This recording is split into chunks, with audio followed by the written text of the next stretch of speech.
बहू का असली घर। औरत का असली घर कौन सा होता है?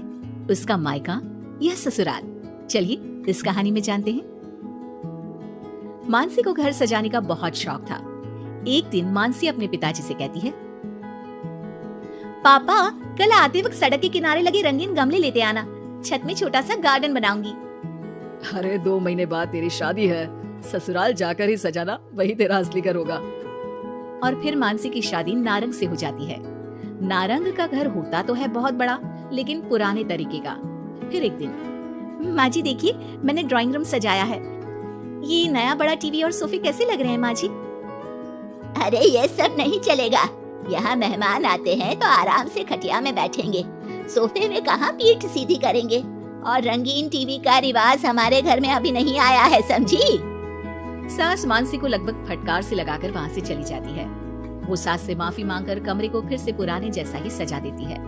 एक दिन किचन में मानसी सब्जी बना रही होती है कि तभी उसका पति वहाँ जाता है।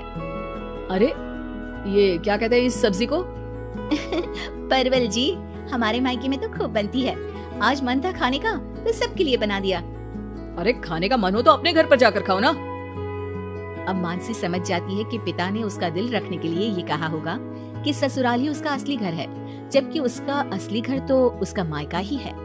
मानसी अपना सामान पैक करके मायके जाती है, जहाँ वो अपना सामान अपने कमरे में रख ही रही होती है कि मानसी ये सामान यहाँ मत रखो, ये तुम्हारी भाभी का कमरा है। तुम एक काम करो, कुछ दिन के लिए सामान मेरे कमरे में रख लो।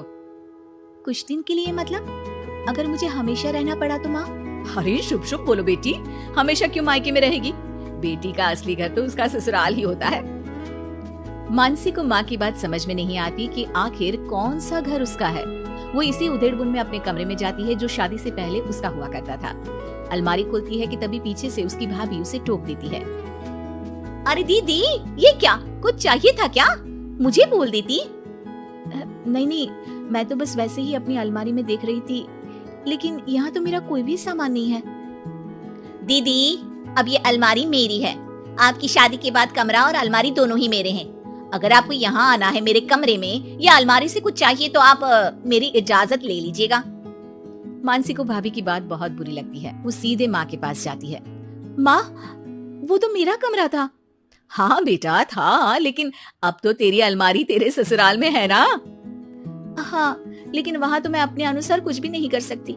हर बात पर सास से पूछना पड़ता है, उनके कहे अनुसार ही घर पर रहना पड़ता है। और अब यहाँ भी तुमसे और माँ से पूछना पड़ता है, तो फिर मेरा घर कौन सा है माँ? तभी वहाँ मानसी की भाभी आ जाती है और वो बहुत ही समझदार महिला होती है। अरे ये तो बहुत सरल है मानसी, तुम ससुराल जाओ और कुछ महीनों तक मेरे कहे अनुसार चलो, इस सवाल का जवाब तुम्हें खुद ही मिल जाएगा। भाभी उसके कान में कुछ बातें कहती हैं, जिसे सुनकर मानसी अपने ससुराल चली जाती है। अरे आज सुबह सुबह काम वाली के लिए दरवाजा किसने खोला? घर पूरा साफ, किचन भी पूरा साफ। माँ जी आप रोज सुबह 5 बजे उठती हैं, ये मुझे ठीक नहीं लगता, इसलिए आज काम वाली बाई के लिए मैंने दरवाजा खोल दिया। थोड़ी देर के बाद मानसी ससुर के पास नाश्ता और दवाई लेकर आती है। अरे मानसी बेटा तुम? हाँ पापा, आप समय पर नाश्ता करके दवाई ले ले। मानसी पति के लिए टिफिन पैक करती है और पति को देती है। अरे मानसी आज तो मेरी अलमारी बहुत साफ है और आज खाना भी मेरी पसंद का, क्या बात है। धीरे धीरे मानसी ससुराल वालों में सबका ख्याल रखती है, सबका ध्यान रखती है। एक दिन, ये क्या है मानसी? अब माफ करिएगा मम्मी जी, आपके मना करने पर भी मैं एलईडी टीवी ले आई। काम करने के बाद जब मैं फ्री होती हूँ ना, तो टीवी देखने का बहुत मन करता है।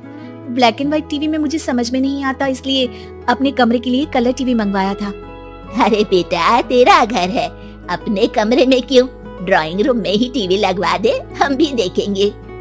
मानसी सास की बात सुनकर खुश हो जाती है। अरे मानसी याद है एक सब्जी खाने का तुम्हें बहुत मन था, तो वो सब्जी बनाओ ना, हम सब लोग भी वही खाएंगे। लेकिन वो तो यहाँ पर बनती नहीं है ना। अरे भाई किचन तुम्हारा है, इस घर की तुम मालकिन हो, अब तो तुम जो खिलाओगी वही खाएंगे हम। मानसी की समझ में नहीं आता कि अचानक घर वालों के व्यवहार में इतना बदलाव कैसे। वो अपनी भाभी के पास मायके जाती है। भाभी आपके कहे अनुसार मैंने सबका ख्याल रखा, घर की हर छोटी जरूरतों को मैंने खुद पूरा किया, और अब तो घर का हर सदस्य मुझे ही घर की मालकिन मानता है। लेकिन ये क्या फॉर्मूला थी भाभी, समझी नहीं मैं। देखो मानसी, घर किसी एक का नहीं बल्कि पूरे परिवार का होता है। 4 दीवारी ईंट कंकड़ से बनने वाला घर अपना तभी होता है जब हर व्यक्ति अपनी जिम्मेदारी समझ उन 4 दीवारी को घर बनाए, और ये तभी मुमकिन होगा जब आप खुद उस घर को अपना मानकर रहें जहां आप रहते हैं। मैं समझ गई भाभी, लड़ाई झगड़ा चालाकी से कोई भी घर अपना नहीं हो सकता, फिर चाहे वो औरत का ससुराल हो या फिर मायका।